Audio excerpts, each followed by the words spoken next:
vez construido el modelo de regresión, para saber si se trata de un buen modelo predictivo, se tiene que analizar el grado de dependencia entre las variables según el tipo de dependencia planteada por el modelo.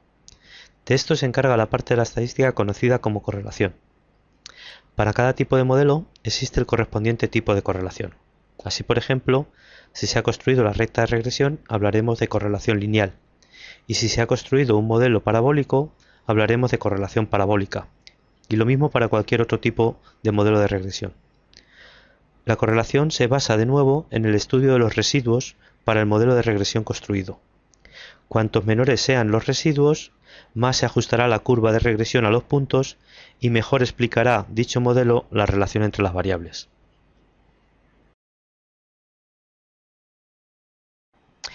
A partir de los residuos se puede calcular una primera medida de la bondad de ajuste del modelo de regresión de y sobre x, conocida como varianza residual. La varianza residual se representa por S sub RI al cuadrado y es la suma de los residuos al cuadrado, dividida entre el tamaño de la muestra. Resulta evidente que cuanto más alejados estén los puntos del modelo de regresión, mayores serán los residuos, y por tanto mayor será la varianza residual, lo que indicará una menor dependencia del tipo que plantea el modelo de regresión. Ahora bien, la varianza residual tiene el problema de que sus unidades son las unidades de la variable dependiente al cuadrado, y por tanto resulta difícil de interpretar.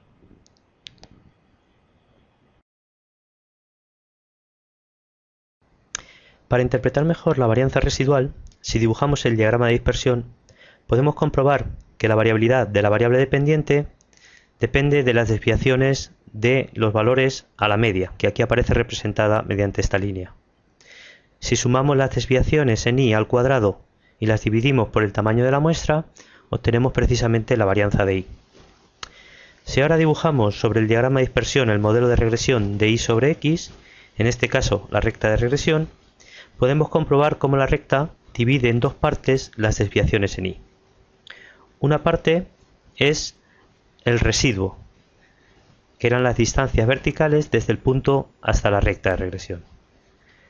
Esta parte se conoce como variabilidad no explicada, mientras que la otra parte, que va desde la recta hasta la media de y, se conoce como variabilidad explicada, y es la parte de la desviación total que consigue explicar el modelo de regresión. Cuanto mayor sea la variabilidad explicada, menor será la variabilidad no explicada, es decir, menores serán los residuos y por tanto mejor explicará el modelo la dependencia entre las variables.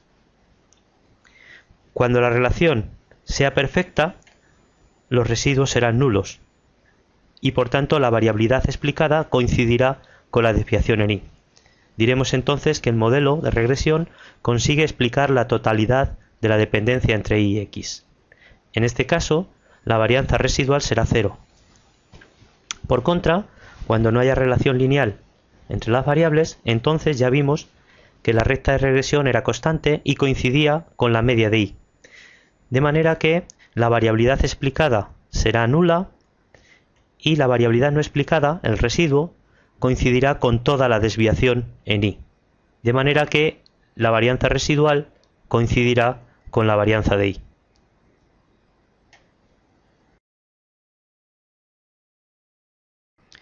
Como hemos visto, la varianza residual tiene el problema de que es difícil de interpretar porque tiene como unidades las de la variable dependiente al cuadrado. Teniendo en cuenta, como hemos visto antes, que la varianza residual puede tomar valores entre 0, cuando el ajuste del modelo de regresión es perfecto, hasta como máximo la varianza de y, cuando entre las variables no haya relación del tipo que plantea el modelo de regresión, es posible calcular una nueva medida que compare la varianza residual con la varianza de y. Esta nueva medida, este estadístico, se conoce como coeficiente de determinación. Se representa como r cuadrado y se define como 1 menos la varianza residual entre la varianza de y. Como la varianza residual tiene las mismas unidades que la varianza de y, al hacer el cociente, las unidades se cancelan y por tanto el coeficiente de determinación es adimensional. Cuando el ajuste del modelo sea perfecto, la varianza residual valdrá 0 y el cociente valdrá 0, con lo cual el coeficiente de determinación valdrá 1, indicando que la dependencia es máxima. En el otro extremo, cuando no haya relación entre las variables del tipo planteado por el modelo, la varianza residual coincidirá con la varianza de y, de manera que el cociente valdrá 1 y el coeficiente de terminación valdrá 0. Así pues, el coeficiente de terminación siempre oscila entre 0 y 1 y será mayor cuanto mayor sea la relación entre las variables de acuerdo al modelo de regresión calculado. Si se multiplica por 100, el coeficiente de terminación nos dará el porcentaje de la variabilidad de la variable dependiente que explica el modelo de regresión.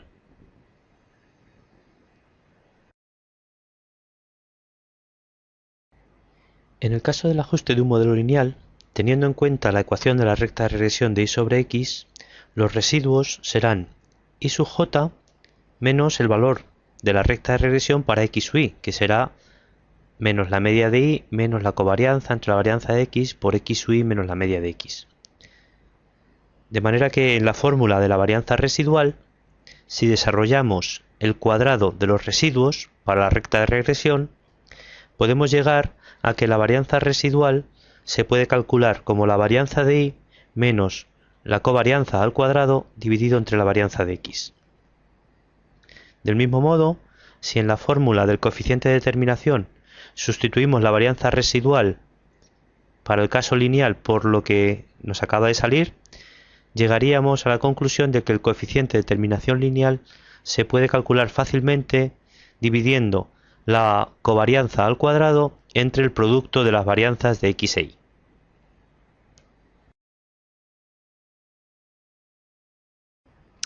En el ejemplo de las estaturas y los pesos, para calcular el coeficiente de terminación, dividimos la covarianza al cuadrado, que era 104,07 centímetros por kilo, elevado al cuadrado, dividido entre el producto de las varianzas. La varianza de x, que era 102,06 centímetros al cuadrado, y la varianza de y, el peso, que era 164,42 kilos al cuadrado, lo que nos da un coeficiente de terminación de 0,65, lo que indica que la recta de regresión del peso sobre la estatura explica el 65% de la variabilidad del peso, y de igual modo la recta de regresión de la estatura sobre el peso también explicaría el 65% de la variabilidad de la estatura.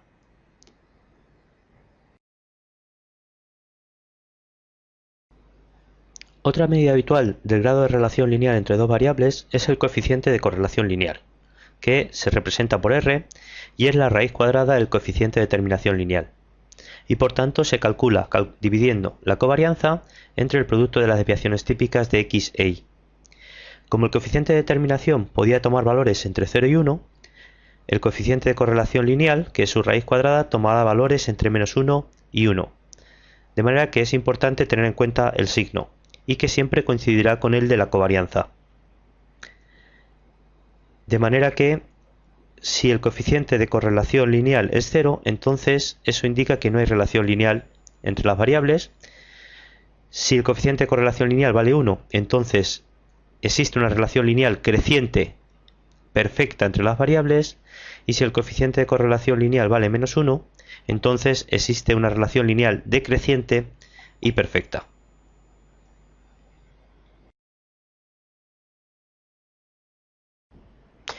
Así, en el ejemplo de las estaturas y los pesos, el coeficiente de correlación lineal vale 104,07 centímetros por kilos, que era la covarianza entre la estatura y el peso, dividido entre la desviación típica de la estatura, que era 10,1 centímetros, por la desviación típica del peso, que era 12,82 kilos, lo que nos da 0,8, con signo positivo, ya que la covarianza era positiva. Esto indica que la relación lineal entre el peso y la estatura es bastante fuerte y además es creciente, es decir, que a medida que aumenta la estatura aumenta el peso y al revés.